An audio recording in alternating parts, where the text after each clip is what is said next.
there. I'm Myra. Those of you who are wondering why there wasn't for those who missed it, post for Sunday, this is why. I just wanted to say hi and talk to you about something that's been on my mind. Something that might also be on your mind. Yesterday was the 9th day of the new year. Statistically speaking, if statistics can be applied to random people watching this video, a little more than 40% of y'all didn't make New Year's resolutions. Like me, maybe you set an intention instead, or like me, maybe you're still thinking about resolutions.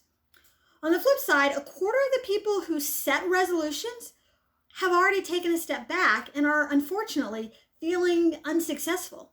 Doesn't mean they will be unsuccessful, but they may not feel that way right now. They may not feel successful right now. Additionally, that means 75% of the people who made resolutions, less than half of the overall total, feel like they are successfully moving towards their goal for this year. They feel the momentum. But again, that's not the end of the story, because even that number will drop in the next few days. So this message is for everyone. This message is about getting in the habit of being who and how you want to be this year, living up to your nom de Destiné, or destiny name as I'm calling it. A couple of years ago, pretty much everyone in the world started developing new habits. We didn't ask for them, and many of them were habits we didn't want, but we developed them very quickly, and in most cases we've kept them. Why? Because we didn't have a choice. Think about it. As 2 weeks became 2 years, we settled into patterns. Over time, those habits were reinforced.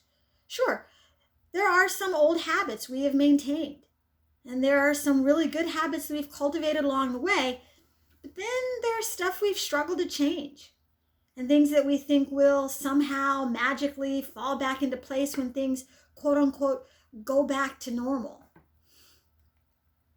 Here's the thing. I think we should stop waiting. I think we should start cultivating the habits that will sustain us and that are sustainable as we move forward. There are a lot of hacks and systems related to developing new habits, some of which I've mentioned in class and on the blog.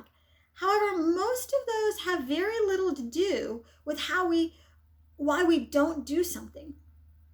But sometimes I think it's helpful to consider the roots of the obstacles. Here's my example. I have a lot of hair.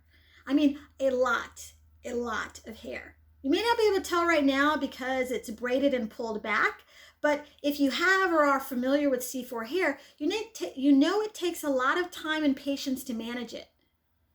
But for most of the last 2 years, I haven't managed it.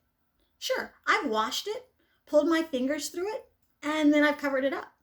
Not out of modesty or a sense of fashion, but because I just didn't want to deal with it. It was irritating. I miss my spa days, those super meditative afternoons and evenings I would spend at the Y doing my hair, and I couldn't figure out why I had so much resistance. Then I just sat with the situation. I thought about how good that time felt and how relaxed I felt afterwards. I visualized some of the steps in my process, and I just got quiet for a few minutes. Over a few days, and I didn't think about it at all. Then I came back to the question, why wasn't I making or taking this time for myself? And the answer? At the Y, I didn't have to clean up for myself. Don't get me wrong. I always did clean up after myself. I wasn't one to leave clumps of stray hair on the dressing table, on the carpet, or in the shower for the cleaning crew. That's just gross. But I took the cleanup for granted. It was just a necessary part of the process, a really minimal part of something that I enjoyed and that made me feel good, until I wasn't in the habit of doing it. Then that minimal part became a big, giant chore.